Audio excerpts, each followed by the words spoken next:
This graph simply shows our unemployment rate, depending on how you count unemployed people. These would be people that are getting unemployment checks. These would include people that aren't getting unemployment checks.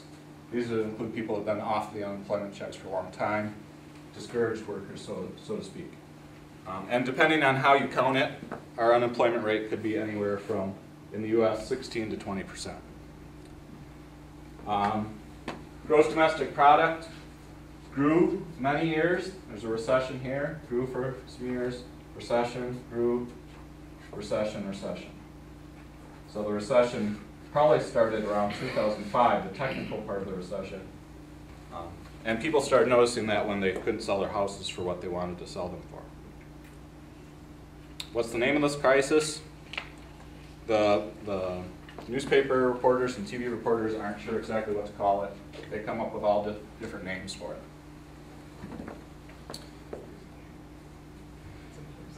So here's a question. Our global economy is built on the assumption that we're going to have continuous growth in the economy, but oil is the major thing that we use to drive our economy. So as the oil supply decreases, the amount of oil we can get out, what's going to happen to the economy if we're around here right now?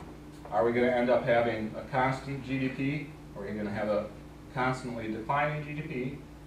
Would that mean recession, depression, or what might be called a collapse of the economy? Or is something else going to happen?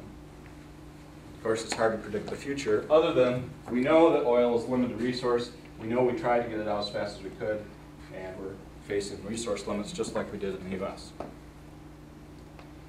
For us, where we live right here, of course, we're completely reliant on the global economy, first of all for food.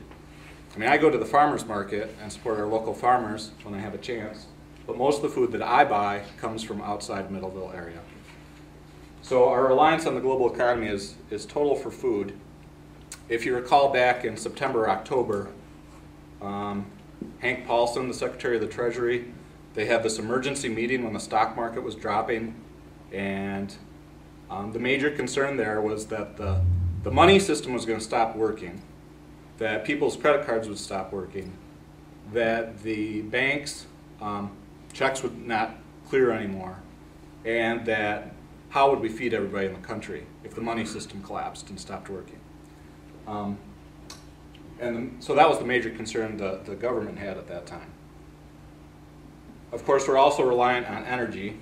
Middleville does have a dam, but other than that, Middleville area doesn't actually generate much energy. We probably could by growing things and burning them, but we don't produce many transportation fuels. And of course, everyone is reliant on this one form of global money. There may be different currencies and different papers, but it's all one money system.